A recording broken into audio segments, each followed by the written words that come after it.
검찰이 이용구 전 차관의 택시기사 폭행 혐의와 또 경찰의 수사 논란에 대해서 수사를 하고 있습니다. 검찰이 서울 서초경찰서를 압수수색했다라는 사실이 조금 전 확인됐습니다. 이용구 차관 택시기사 폭행 의혹 관련입니다. 다시 말해서 이번 사건은 두 갈래, 크게. 첫 번째 갈래는 이용구 차관이 택시기사를 폭행했고 이것이 운행 중에 폭행이 이루어져 특가법이 적용되어야 하느냐라는 사건의 본질적인 부분.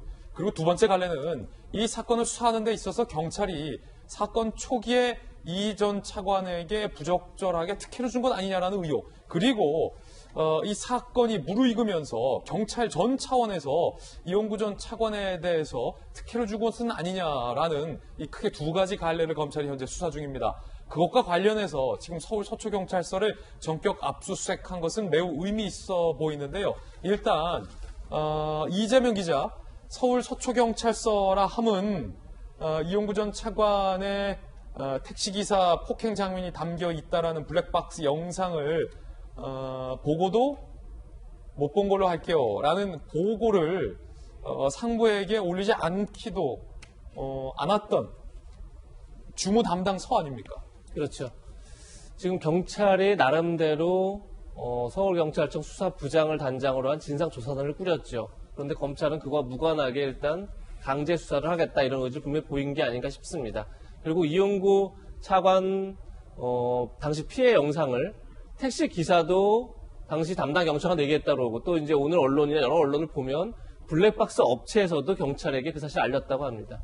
그런데 그걸 과연 담당 경찰관만 알았을까? 아니면 그 윗선에서 보고가 이루어졌는데 결국은 그것이 묵살됐을까? 이제 이 문제가 있는 건데 지금 최근에 이제 이 사건이 불거지고 나서 어쨌든 경찰청에서는 그 사실 보고받지 못했다. 그래서 여러 차례 이제 기자들 상대로 내사종결에 아무 문제가 없다고 밝혔었는데 어쨌든 지금 이미 경찰 입장에서도 담당 경찰관은 당시 영상을 받고 있었다는 걸 알고 있었다. 이제 이 사실을 인정했죠. 그런 만큼 지금 검찰은 이제 결국은 서초경찰서 차원에서 그것이 결국은 담당 경찰관, 팀장, 과장 그리고 서장으로까지 보고가 됐고 그럼에도 불구하고 그것이 제대로 수사가 안 된 건지 그걸 밝히기 위해서 오늘 전격적으로 압수에 들어간 게 아닌가 그렇게 판단이 됩니다. 그렇군요. 자, 정혁진 변호사님. 네. 서울 서초경찰서에서 검찰이 압수수색을 통해서 얻고자 했던 핵심 자료는 뭘까? 이 부분이 상당히 궁금해집니다. 압수수색이라 함은 주요 증거가 없어지거나 훼손되기 직전에 검찰이 강제 수사를 통하여 주요 증거 혹은 사건의 본질을 규명할 핵심적인 어떤 물증이나 무언가를 검찰의 수사로 확보하는 것을 의미하잖아요. 과연 서울 서초경찰서에서 검찰이 확보하고자 했었던 그것은 무엇일까요? 일단은 지금 말씀하신 것처럼 압수수색은 대표적인 강제 수사 방법 중에 하나죠. 그러니까 증거가 필요한데 그 증거는 원래 피의자들은 증거 같은 것들 다 숨기기 마련이니까 그것을 제출하지 않으려고 하는 것을 강제적으로 뺏는 게, 입수하는 게 그게 압수수색이란 말이에요. 그럼 과연 그것이 무엇일까?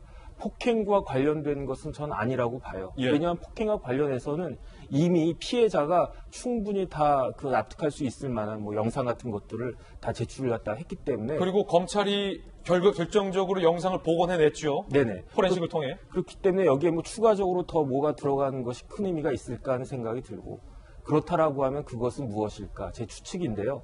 그것은 혹시 경찰에서 그 이용구 차관과 관련해가지고 이 사람을 어느 정도 좀 무마한다든지 봐준다든지 그런 정황이 있는지 여부를 찾아보겠다라고 하는, 아니면 그런 단서가 혹시 있는 것이 아닌가 하는 그런 생각이 많이 듭니다. 그렇다면 김영주 의원님, 네. 정혁진 변호사의 의견이 만약에 맞다면 이번 검찰의 압수수색이 겨누고 있는 것은 폭행 사건이 아니라 경찰의 대응이다. 그런데 앞서 경찰은 이렇게 송구하다며 사과를 하며 주장을 하지 않았습니까? 담당 경사가 보고를 하지 않았고 결과적으로 담당 경사가 거짓말을 했다. 우리는 몰랐다. 그런데 경찰의 이 입장을 검찰은 신뢰하지 않는다라는 의미입니까? 네, 두 가지 의미가 있겠죠. 실제적으로는 이제 그야말로 어떤 이 수사 과정에서 소위 윗선, 그것이 법무부든 아니면 뭐 청와대든 어디든 간에 그런 내용에 대해서 외압이 있었는가라고 하는 부분. 그러니까 자체적으로 알아서 한 건가? 뭐 그런 부분에 대한 어떤 조사를 하겠죠. 그러나 보다 근본적으로 보면 검찰이 나서는 이유는 과연 경찰한테 수사 종결권을 줘도 되는가를 한번 좀 환기시키는 부분도 있다고 봅니다.